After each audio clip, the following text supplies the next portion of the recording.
Hello, வணக்கம். இன்னைக்கு நண்பர் ஒருத்தர் இறந்துட்டாரு. கண்டிப்பா அவரை பத்தி கொஞ்சம் நீங்க தெரிஞ்சுக்கணும். இந்த மாதிரி நபர்லாம் வந்து ஆயிரத்துல இல்ல, லட்சத்துல இல்ல, கோடியில ஒருத்தர் தான் பிறப்பாங்க. இப்படிப்பட்ட ஒரு ஒரு நபர் தான். ஆனா அதுலயும் வந்து இவர் வந்து பயங்கரமான திமுக விசுவாசி. இவரை போல கொள்கையை பேசுறவங்க இன்னைக்கு பதவியிலும் பொறுப்பிலும் இருக்கிறவங்க என்ன கிடையவே கிடையாது. இவர் வந்து ஒரு அடிமட்ட தொண்டை கிடையாது. ஆனா இவரை மாதிரி ஒரு திமுக கொள்கையை பேசுறவங்கள எவனையும் பார்க்க முடியாது. அது அது மட்டும் இல்ல, அதே அதே மாதிரி எந்த ஒரு விஷயமானாலும் பணத்தை வந்து பணத்துக்கு மேல ஆசைப்படாம துச்சமான இருப்பார் அவரு. என்கிட்ட வந்து மெடிக்கல் கேம்ப் பண்ணுவாரு. மெடிக்கல் கேம்ப் பண்ணும்போது அந்த பீகார்ல வந்து பாட்னா கட்னின்ட்டு 2 இடம் அமைச்சிருக்குங்க. இவரு லாங்கா போயிட்டு வருவாரு. போயிட்டு வந்தா 10,000 ரூபாய் 15,000 ரூபாய் கிடைக்கும் ஒரு 15 நாள்ல. அப்ப என்ன பண்ணுவாருன்னா, அந்த பணத்தை வாங்க மாட்டாரு, மொத்தமா வாங்குவாரு. மொத்தமா இங்க என்ன பண்ணுவாருன்னா, எங்க வீட்டாண்ட வந்து சில ஆக்கிரமிப்பெல்லாம் பண்ணாங்க. அந்த நபர் பேர் சொல்லல, ஆக்கிரமிப்பெல்லாம் பண்ணாங்க. அவங்க வந்து அது என்னென்ன தப்பு பண்ணாங்கன்றது பக்கத்து வீட்டுக்காரனும் தெரியாது, எதிர் வீட்டுக்கும் தெரியாது, அங்க இருக்க சுத்தி இருக்கும் யாருமே தெரியாது. ஆனா இவர் கரெக்டா கண்டுபிடிச்சி அது என்ன பண்ணாருன்னா, ஸ்டேஷன் லெவல்ல போயிட்டு கம்ப்ளைண்ட் பண்ண, இதுவும் வேலைக்கு ஆகல. அதுக்கப்புறம் வந்து வழக்கு போட்டாரு. அந்த வழக்கு போடும்போது என்ன ஆச்சுன்னா, ஒரு பணத்தை வந்து கஷ்டப்பட்டு மெடிக்கல் கேம்புக்கு போயிட்டு சம்பாரிச்சுன்னு வந்து அதாவது ஊரா போய் சுத்தி அந்த காசு அப்படியே எடுத்து போய் வக்கீல்கிட்ட கொடுப்பாரு. அப்பெல்லாம் என் பொண்ணெல்லாம் வக்கீல் ஆகல, வக்கீல் படிக்கவே இல்லை. இப்போ அந்த நான் சொல்றது வந்து 10 வருஷத்துக்கு முன்னாடி அப்படியே சம்பாதிச்சு வக்கீல் கொடுப்பாரு.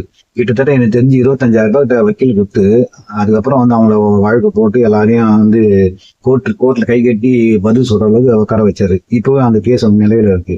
அந்த மாதிரி வந்து இவர் வந்து பணத்தை வந்து இவர் வந்து ஒரு சமூக போராளின்னு சொல்றதா, இந்த சமூக சீர்திருத்தவாதின்னு சொல்றதா, என்னன்னே தெரியல. யாராவது இப்படி இருப்பாங்களா? ஒரு மக்கள் வந்து பணத்தை கஷ்டப்பட்டு சம்பாதிச்சு ஒரு பொது நலனுக்காக இவருக்கு இது கிடையாது, யூஸ் கிடையாது. ஆனா வந்து இதை வந்து தப்புன்றது தண்டனை வாங்கி கொடுக்கணுன்றதுக்காக இவர் வந்து வழக்கு போட்டு ஒரு பணத்தை செலவு பண்ணாரு.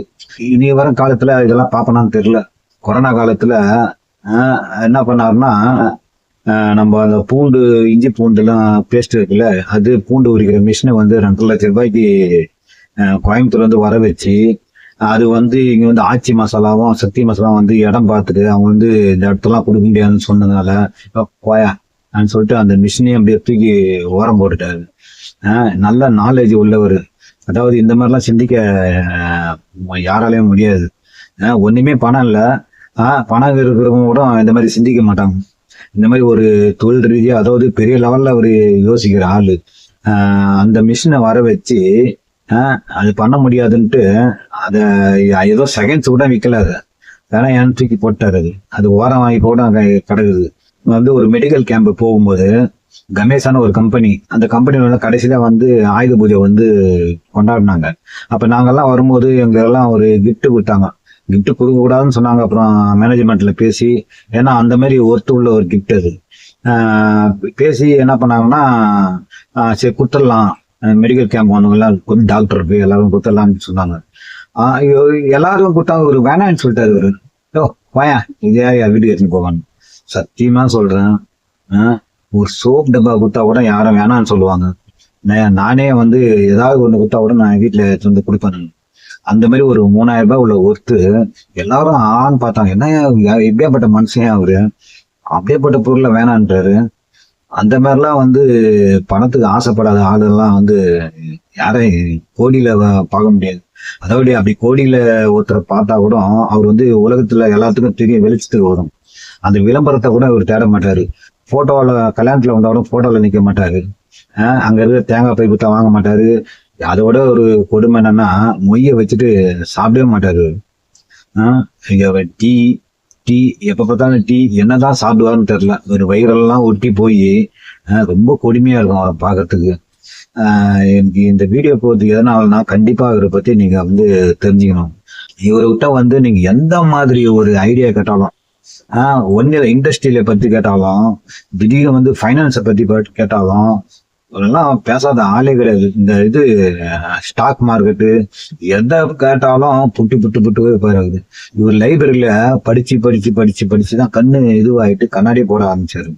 அந்த மாதிரி ஆஹ் சின்ன வயசுலயே வந்து திமுக கொள்கைய அந்த மாதிரி படிச்சு உள்வாங்கி திமுக கொள்கை மட்டும் இல்ல எல்லா துறை ரீதியா இவர் வந்து எல்லாத்தையும் கத்துப்பாரு இவரு. நான் கூட வந்து நான் அண்ணா போகன் பார்க்கல எந்த ஒரு அங்க இருக்கிற இயந்திரம் ரிப்பேர் ஆனா கூட வந்து சொல்லுவேன், என்ன இது பண்ணதோ அங்கிட்டு எத்தனை போயிட்டு அதை கழிட்டு எதுவுமே லேத்துல போயிட்டு அதே மாதிரி செஞ்சு எடுத்துன்னு வந்து அவர் லேத்துல இருக்கிறவங்களுக்கு இவரு ஐடியா கொடுப்பாரு. ஒண்ணு ஃபைனான்ஸை பத்தி ஒரு ஒரு மைண்டு, அப்படியே இண்டஸ்ட்ரியில பத்தி ஒரு மைண்டு. எதை கேட்டாலும் எனக்கு உண்மையுமே ஒரு இறந்தது கை உடைஞ்ச மாதிரி இருக்கு. இனிமே என்னதான் நான் பண்ண போறேன்னு தெரியல. எது கேட்டாலும் நான் வந்து இல்லையா எதை கேட்டா சொல்லுவாரு. எவ்வளவு பேருக்கு நான் சொல்லியிருக்கேன், எதை கேட்டாலும் ஏதாவது ஒரு ஐடியா கேட்டா ரகு இருக்காரியா அவர் சொல்லுவாரியா. நான் வந்து இந்த ஒரு விஷயத்த வந்து பேப்பர்ல படிச்சேன்னு வச்சிங்களா, அது கடைசி வரையும் ஃபாலோ பண்ணுவேன். லகான் கோழி வந்து உடம்புக்கு கெடுதுன்னு நான் வந்து 25 வருஷம் முன்னாடி குமுதத்துல சிக்கன் யமன் ஒரு கட்டுரை படிச்சேன். அது பச்சில இருந்து இப்போ வரைக்கும் நான் வந்து சிக்கன் சாப்பிடவே மாட்டேன். லகான் சிக்கன் நாட்டுக்கோழி மட்டும்தான் எப்பயோ வாய்ப்பு கிடைச்சா சாப்பிட மாட்டேன். கல்யாணத்துல என் பக்கத்துல உட்காந்த கூட அள்ளி பக்கத்துல வச்சிருவேன். ஆனா இவரு ஒரு விஷயம் சொன்னாரு, அந்த விஷயம் வந்து நானே யோசிச்சு பார்த்தேன். ஆனா ஆமா இல்ல, அதாவது ஆட்டுக்காலை பத்தி ஒரு வாட்டி பேசினோம். இவர் என்ன சொன்னார்னா, ஆட்டுக்காலெல்லாம் குப்பையா, நாங்களாம் தூக்கி போட்டுருவேன். இது நட்சத்திர ஹோட்டல்ல ஒரு இதுவா செஃப்பா வேலை செய்யும் போது எல்லாம் சாப்பிடுவாங்க, இவரு தொடர மாட்டாங்க. என்ன காரணம் கேட்டா, ஆட்டுக்கால் வந்து அது தோலுமா, அதாவது நம்ம ஆட்டோட பாடியில இருந்து அப்படியே தோல் அப்படியே கண்டினியூவா தான் கால் வரைக்கும் வருது. அது ஆக்சுவலா வந்து ஆட்டுக்கால் வந்து ஆட்டு தோலம். அது தோலை தான் ஏன் நீங்க எல்லாம் துண்டுறீங்க நபரு, எனக்கு அப்படியே ஒரு மாதிரி கொம்மட்டுற மாதிரி ஆயிடுச்சு. அடாடாடா ஆழ்மாலா, இது உண்மை தானே? இது ஆட்டுக்கால் வந்து ஆட்டு மேல இருக்கிற தோல் தானே அது. அன்னில இருந்து நான் ஆட்டுக்கால் சாப்பிட்டே விட்டேங்க நான். எந்த ஒரு விஷயத்தையுமே வந்து அது கடைசி வரைக்கும் நான் வந்து தப்புன்னா அதை ஃபாலோ பண்ணுவது, அதாவது செய்யக்கூடாதுன்ட்டு.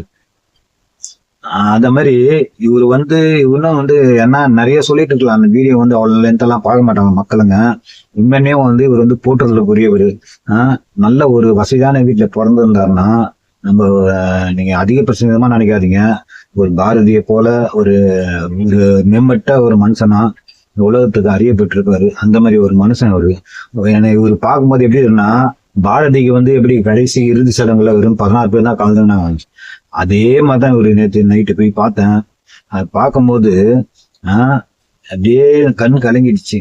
அதனால இந்த கடைசி காலத்துல பாரதிக்கு எப்படி 16 பேர் வந்தாங்களோ அதே மாதிரிதான் இவரு என் கண்ணுக்கு தெரியறாரு. இந்த மாதிரி ஆளுங்க வந்து அப்படியே தெரியாம அப்படியே மண்ணோட மண்ணா போயிடக்கூடாது. இவர் வந்து நம்மளுக்கு உதாரணத்துக்கா ஓரளவுக்காவது நம்மளுக்கு ஒரு தேவைப்படுவார். கண்டிப்பா இவரோட இறப்பு நம்ம வர சந்ததிக்கு கண்டிப்பா வந்து ஒரு ஒரு எடுத்துக்காட்டா இருப்பாரு. ஆண்ட நண்பர் ரகுநாதன் அவர்களே சென்று வாருங்கள்.